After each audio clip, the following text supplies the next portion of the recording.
Bueno, tenemos un programón, no sé si va a entrar todo lo que teníamos para el programa de hoy, no sé si va a entrar, pero vamos a tratar de poder hablar de todos los temas.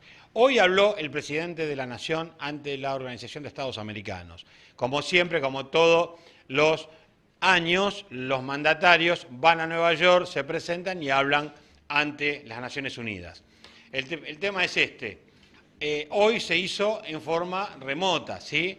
Es decir, ante las Naciones Unidas se presentó Alberto Fernández en forma remota, y quién mejor que hablar con un colega, sé que es abogado, sé que tiene trayectoria, un hombre político, un hombre que sabe mucho, ¿sí? Un hombre que por algo lo puso Alberto Fernández como embajador de nuestro país ante la Organización de Estados Americanos. Buenas noches, Carlos. El doctor Gustavo Díaz le habla. ¿Cómo anda? Bueno, un gusto. ¿Qué ¿Cómo tal? Un están? gusto. ¿Cómo anda? ¿Bien?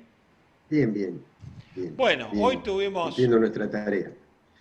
sí, hoy tuvimos el honor de escucharlo al presidente hablar ante las Naciones Unidas en forma remota, ¿sí? En el cual explicó, ¿no es cierto?, su opinión frente a la deuda externa, frente al Fondo Monetario, la política de la Argentina a partir de su asunción y, es decir, valora, es decir, las relaciones que tiene con distintos países importantes de la región como del mundo y tratar de tener lazos con todos ellos. Usted, Carlos, ¿cómo vio, es decir, lo que promovió el presidente en forma remota y qué opina frente a esos pilares que planteó hoy el presidente? Bueno, primero poner un brevísimo contexto, porque el presidente habló después de varios otros presidentes que en este momento están teniendo una gran significación en el mundo. Y yo vi como dos miradas, ¿no? Una mirada que hasta tiene que ver con los gestos, con el estilo de personalidades, con el tono. Cuando habló el presidente Trump y el presidente Bolsonaro, eh, plantearon discursos muy parecidos. Yo creo que hay un alineamiento muy grande entre esos dos presidentes. La verdad que las concepciones son diferentes a las que uno quisiera, ¿no? Porque hablaron de enfrentamiento, hablaron de lucha. Eh, Cuando escuchaba cierto porte, cierto semblante más aplomado del presidente de China, eh, el presidente de Rusia cuestionó el choque de civilizaciones, habló de la multiculturalidad, hablaron de que la vacuna tiene que ser un bien social universal, que no hay que competir a ver quién la hace primero, sino que hay que coordinar esfuerzos científicos. Y la verdad que después, cuando escuché al presidente nuestro, como no podía ser de otra manera, lo vi mucho más parecido a ese aplomo, ¿no? A esa mirada que está buscando en el mundo cooperación, lazos, solidaridad, justicia social, planteando que las deudas han sido contraídas por una cantidad de maniobras financieras, sabiendo, inclusive, el caso de nuestro país, los que nos prestaron dinero, sabían perfectamente que Argentina no estaba en condiciones de pagarlo. Entonces uno se pregunta por qué lo prestan, ¿no? Y lo prestan porque hay una cantidad de lazos políticos a partir de los cuales ellos necesitaban después recuperar ese dinero que la Argentina no le iba a poder pagar en dinero, entonces lo tiene que pagar en sistema jubilatorio, en entregar nuestros recursos naturales. Bueno, el presidente hizo un planteo soberano, ahí dijo, no se puede pagar de esa manera. Eh, yo lo veo también muy asociado al tono que le trata de dar el Papa a la situación mundial. Eh, Así que planteó el tema ambiental, planteó el tema de que no puede. La verdad, va a ser muy difícil sostener al mundo con un nivel de desigualdad tan grande, ¿no? Con algunos teniendo tantísimo y otros no teniendo Carlos, nada, eso, ¿no? Así Carlos, que esa es un poco la línea que yo vi en el sí, discurso del presidente. yo me detengo un poquito en lo que usted dijo de que los foros internacionales que nos prestaron dinero, sabiendo que no los podíamos pagar, nos dieron igual.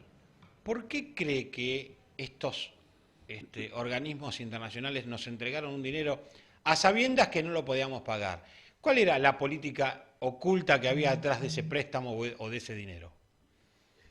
Bueno, yo creo que es clarísimo, mire, estos organismos, vamos a poner concretamente el caso argentino, Fondo Monetario Internacional.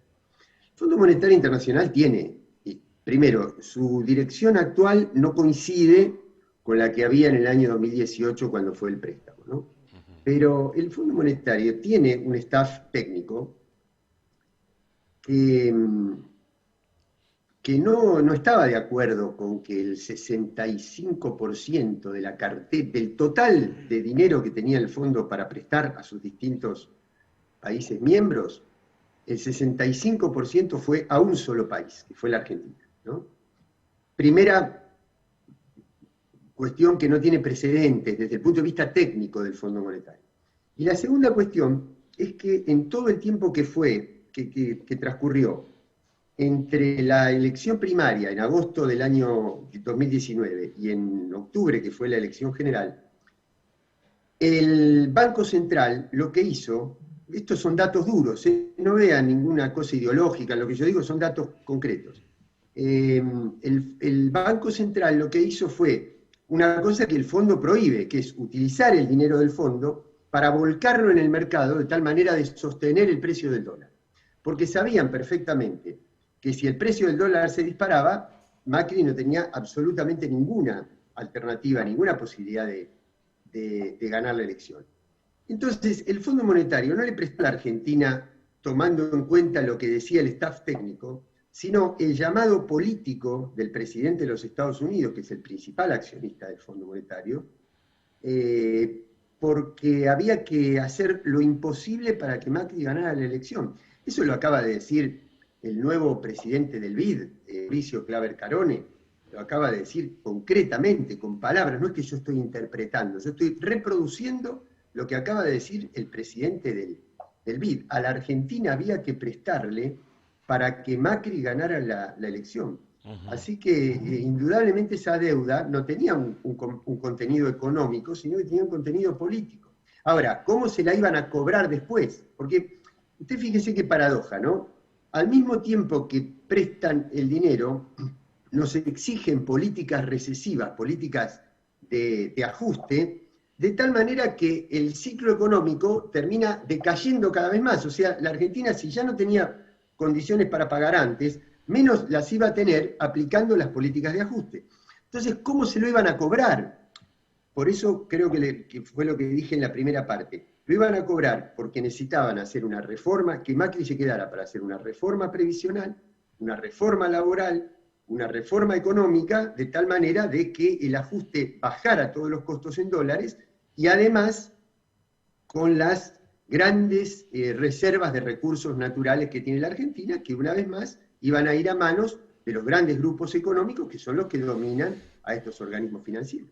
Ahora, a la luz de... Para mí es claro como el agua, para Claro, mí, pero obviamente la audiencia va a tener opiniones diferentes. obvio. A la luz de este análisis, que supuestamente era el llamado telefónico de Trump para que le bajen dinero a Macri, la pregunta es, ¿cómo quedamos nosotros frente a un litigio? Porque Trump son socios con Inglaterra y tenemos el problema de Malvinas. ¿Cómo hacemos, es decir, cómo planteamos una nueva estrategia bajo las pautas que había con el gobierno anterior y ahora asumió Alberto Fernández y que hoy reivindicó los derechos, es decir, que tenemos sobre las Malvinas y es decir, el nuevo tratamiento diplomático que vamos a tener de acá al futuro?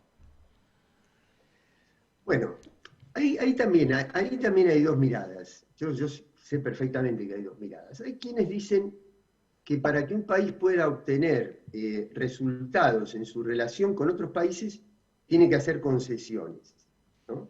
Tiene que hacer todo lo posible. Eso fue lo que sucedió durante toda la década de los 90, con el menemismo, me acuerdo. los dibujitos animados que mandaba el canciller Di Tella en ese momento, bueno, un montón de otras cosas, de concesiones, creyendo que de esa manera una nación imperial, porque no hubo, en la historia de la humanidad no hubo un imperio tan grande como el Imperio Británico, que colonizó y conquistó a más de la mitad de la humanidad de hoy. Fíjense, Estados Unidos, Canadá, Australia, Kenia, la India, Hong Kong. ni hablar. Hong Kong, bueno.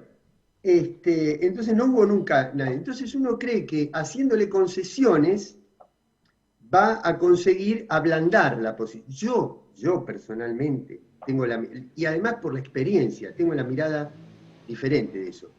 Yo creo que un país es más fuerte cuando su interlocutor, por más poder que tenga, sabe que de algunas posiciones no me va a poder mover. Porque sabe perfectamente que yo no me voy a mover.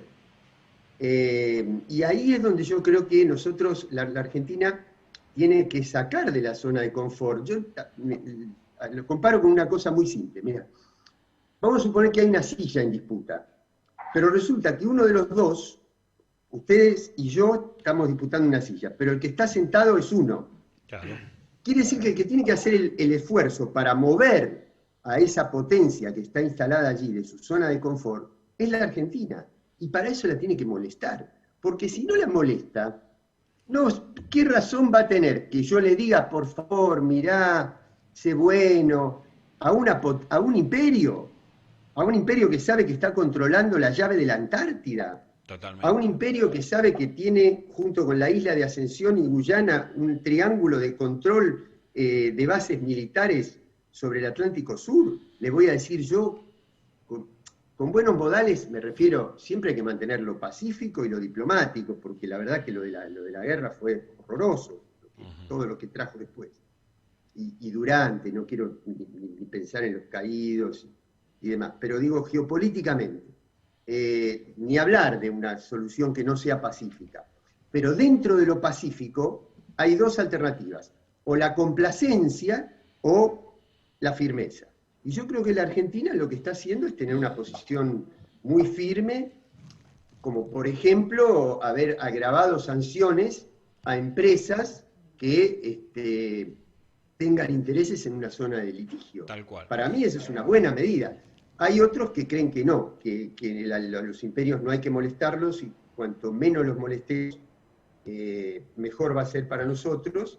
Y bueno, y han sostenido toda la vida, desde Rivadavia para acá han sostenido esa posición. Exactamente. Martín le quiere hacer una pregunta, Carlos. ¿Qué tal? Buenas noches, embajador. Bueno, un placer saludarlo, que nos esté representando en un tema y tan importante. A mí me importa mucho el tema Malvinas, y pertenezco al observatorio también permanente. Yo quería preguntarle sobre el tema de las concesiones de pesca que están haciendo sobre el área económica argentina, ¿no? Porque hoy, por ejemplo, estamos viendo que hay más de 26 barcos españoles que están operando sobre las aguas con el permiso de los isleños y de Inglaterra, y que esas tripulaciones hacen recambio en Montevideo, ¿no? Entonces, la Argentina queda totalmente afuera. Digo, los barcos llegan ilegales, no tenemos recursos para poderlos capturar o hacer que depongan su actitud. Estamos hablando de que Inglaterra, España y Uruguay están entrando en ese tema, ¿no? ¿Usted qué opinión tiene con eso? Y es un tema muy amplio, creo que hay que abordarlo, voy a tratar de ser sintético. Mire, una cosa es el plano de lo que debemos hacer, y nunca hay que renunciar al plano de lo que debemos hacer. Y otra cosa es que lamentablemente para hacer eso que debemos hacer nos faltan algunas herramientas. Por ejemplo, contar con una flota que nos permita ejercer el poder de policía. Porque yo puedo tener un código, un estatuto, una ley que obligue. Inclusive ahora con la extensión de la plataforma marítima, la Argentina tiene derecho sobre más millas marinas de lo que tenía anteriormente. Ahora, el problema es cómo hacemos para vigilar, porque nos falta una flota, nos faltan buques con los radares suficientes y con la fuerza suficiente como para poder ejercer ese control sobre el territorio marino, si corresponde hablar de esa manera. Está bien. La otra cosa que nos falta es, que esto ya no depende solo de nosotros, es tener gobiernos que tengan la misma sintonía que la Argentina. Yo recuerdo que cuando estaba Mujica en Uruguay, la Argentina logró que los barcos que fueran en dirección a Malvinas con bandera de Malvinas, no se pudieran abastecer de petróleo en los puertos uruguayos. Sí, el De puerto de combustible. recalado. No se podían recalar, sí, correcto. Claro, entonces, ahora, con la calle, que tiene otra mirada, otra posición, es diferente. Entonces, yo creo que hay que hacer todo lo que deberíamos hacer, pero indudablemente, recuperar el manejo de los puertos, constituir una flota mercante, reactivar los astilleros para fabricar lo que Argentina está utilizando ahora como infraestructura y logística extranjera, e implica un drenaje de divisas extraordinario, que eso no es deuda financiera como la que hablábamos al principio, eso es drenaje de dólares que deberían quedar en el país si la Argentina hubiera sostenido la fabricación de esa infraestructura y el control de esa logística. Sí. Son cosas que para poderlas reconstruir hace falta tiempo y hace falta mucha continuidad de gobiernos populares. Si un gobierno trata de reconstituir eso y después cuando llega otro lo desmantela, se hace mucho más difícil. Doctor, realmente le agradezco por su manifestación, su opinión, y la verdad que nos asesoró y nos puso en órbita muchas cosas, ¿no? Como el tema de Malvinas, sí, y con el tema de las relaciones Argentina con el mundo, y bueno, y lo felicito por su gestión, porque vemos que lo está llevando honrosamente y que nos representa muy bien a todos nosotros. Le mando un abrazo grande, les agradezco mucho. Muchísimas gracias. Por favor, Buenas noches, gracias. Bueno.